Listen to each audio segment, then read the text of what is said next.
लड़की को जन्म दिया। उन्होंने उसका नाम रखा तारा। लेकिन कुछ समय बाद सुमन बीमार पड़ गई और एक दिन रमेश को अपने पास बुलाकर कहा, लगता है अब मैं और नहीं जी पाऊंगी। मैं आपके भरोसे अपनी बच्ची को छोड़े जा रही हूँ। मेरे बगैर आपको बहुत परेशानी होगी, इसीलिए आप कोई अच्छी सी लड़की देखकर उससे शादी कर लेना, जो मेरी बच्ची को अच्छे से देख सके, उसकी देखभाल कर सके। ये कहते हुए सुमन चल बसी। सुमन की आखिरी नाम था दिव्या। दिव्या तारा की अच्छे से देखभाल कर रही थी। ये देखकर रमेश को सुकून था।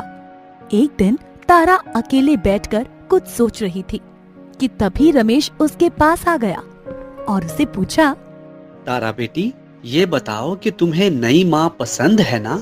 हाँ पापा, नई माँ अच्छी है।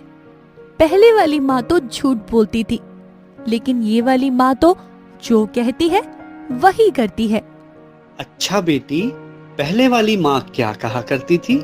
पहली माँ कहा करती थी, अगर मैं बाहर घूमने गई तो मुझे खाना नहीं देगी, लेकिन फिर वो मुझे सब जगह ढूंढा करती थी और घर लाकर मुझे प्यार से खाना खिलाती थी। लेकिन ये माँ ऐसी नहीं है पापा। इसने भी मुझसे कहा कि अगर मैं बाहर गई तो मुझे खाना नहीं देगी, और सच में इन्होंने नहीं दिया पापा। 2 दिन से मैंने कुछ नहीं खाया। ये नई माँ अपनी बात पर बनी रहती है। ये सब सुनकर रमेश का दिल टूट गया। दिव्या, अब मैं समझ गया हूँ कि मेरे सामने तारा की देखभाल करने का नाटक करती हो। मैं जैसे ही बाहर जाता हूँ, तुम मेरी बच्ची को खाना तक नहीं देती। मैंने तुमसे अपनी खुशी के लिए शादी नहीं की थी। मेरी पहली पत्नी ने मुझसे कहा था कि मेरी बच्ची को एक माँ चाहिए होगी। अगर तुम उसे प्यार नहीं दे सकती तो मत दो, लेकिन कम से कम तुम रोज उसे समय पर खाना तो दो। ये कहते हुए रमेश बहुत दुखी हो गया और घर से बाहर चला गया कि तभी गुस्से में दिव्या ने तारा को पढ़ते हुए देख लिया और बोली, ओ महारानी, ये पढ़ना लिखना बंद कर और चल घर की साफ सफाई कर, तभी तुझे खाना मिलेगा, समझी? जी माँ जी। ओ अभागिन लड़की, बिस्तर पर बैठकर कपड़े समेटने के लिए किसने कहा? चल जल्दी से नीचे बैठकर कपड़े समेट, और ये ले और कपड़े। कपड़ों को अच्छे से समेटना, नहीं तो मुझसे बुरा कोई नहीं होगा। मुझे बहुत जोरों से भूख लगी है, मुझे भी अकेले दो ना माँ खाने के लिए। घर का टॉयलेट, बाथरूम, झाड़ू पोछा हो गया जो तू केले मांगने चली आई? हाँ माँ जी, सारा काम हो गया। अच्छा, तो महारानी जी आपको केले खाना है तो ले, खा केले, बिन ले छिलके, खाना।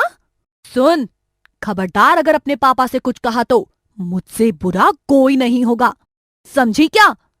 गला घोट दूंगी तुम्हारा। अब खड़े खड़े मेरा मुंह क्या देख रही हो? खा आप केले के छिलके। जी माँ जी। क्या है, तू फिर चली आई? माँ जी, मुझे कुछ ओढ़ने को दो ना, जमीन पर सोने पे बहुत ठंड लगती है। तुझे और कोई काम नहीं मिला जो तू मेरी नींद खराब करने चली आई? चल भाग यहाँ से, मेरा तो इस करमजली ने सुख चैन ही छीन लिया है। उस रात जब तारा सो रही थी तो उसे महसूस हुआ कि उसकी असली माँ उससे सपने में बात कर रही है और खाना खिला रही है। फिर तारा ने अपनी असली माँ से कहा, माँ, तुम कहाँ चली गई माँ? मुझे ये नई माँ बिल्कुल भी अच्छी नहीं लगती। मेरे पास आ जाओ ना माँ, नहीं तो मैं तुम्हारे पास आ जाऊंगी। ये माँ भी अच्छी है मेरी बेटी, तुम्हें उनकी बात सुननी चाहिए। वो जैसा कहे तुम वैसा करो, फिर वो तुम्हें नहीं मारेगी। ठीक है माँ। तभी तारा का सपना टूट गया और वो चिल्लाने लगी, माँ माँ, लेकिन उसकी माँ उसे कहीं नहीं दिखाई दी। माँ, तुम मुझे छोड़कर इतनी जल्दी चली गई, मेरे साथ कुछ और देर तो रह सकती थी ना। बहुत दिन बीतने के बाद भी दिव्या के व्यवहार में कोई अंतर नहीं आया। जब रमेश घर होता तो दिव्या नाटक करती कि वो तारा का बहुत ख्याल रखती है, लेकिन जैसे ही रमेश घर से बाहर जाता, दिव्या तारा से घर का सारा काम करवाती। तारा अपनी नई माँ की जुल्म अब सह नहीं पा रही थी। अपने पापा को बिना कुछ बताए हमेशा उदासी रहती। एक दिन अचानक दिव्या सीढ़ियों से गिर गई और उसके पैर में मोच आ गई कि तभी तारा भाग कर आई। माँ, आप ठीक तो है ना माँ? आपको ज्यादा चोट तो नहीं लगी? तारा अपनी नई माँ को उठाकर उसके कमरे तक ले जाती है और नई माँ की अच्छे से देखभाल करती है। किसी की बेटी को तू अगर इस तरह दुख देगी तो तुझे सुख चैन कैसे मिलेगा? अरे तुम कौन हो? मैं माँ हूँ। तुझे शर्म नहीं आई एक बच्ची पर इतना अत्याचार करते हुए? मेरे मरने के बाद मेरे पति ने तुम पर भरोसा करके ही शादी की ताकि तुम मेरी बेटी की देखभाल कर सको, तुम उसे एक सच्चा प्यार दे सको, उसे कभी माँ की कमी महसूस ना होने दो। पर तुमने क्या किया? तुम भी तो एक माँ हो ना। अगर तुम्हारी बेटी के साथ कोई ऐसा करेगा तो तुम्हें कैसा लगेगा? मुझे माफ कर दो बड़ी बहन, मैंने बेटी के साथ अच्छा नहीं किया। मैं एक अच्छी माँ नहीं हूँ। मुझसे माफी मांगने से क्या होगा? जिसके साथ तूने इतना बुरा व्यवहार किया उसी से माफी मांग। तभी रमेश भी ये सारी बातें सुन रहा होता है और बोलता है, देखा दिव्या, तुम तारा के साथ कितना बुरा बर्ताव करती रही, परंतु फिर भी उसे तुम्हारी फिक्र है। तुम्हें शर्म आनी चाहिए खुद पर, जो इतनी नेक दिल बच्ची पर जुल्म करती हो। ये सब देखकर दिव्या को खुद पर लज्जा आती है और उसे अपनी गलती का एहसास होने लगता है। बेटी, मुझे माफ कर दो, मैंने तुम्हारे साथ इतना बुरा व्यवहार किया, इसके बाद भी तुमने मेरी ही फिक्र की।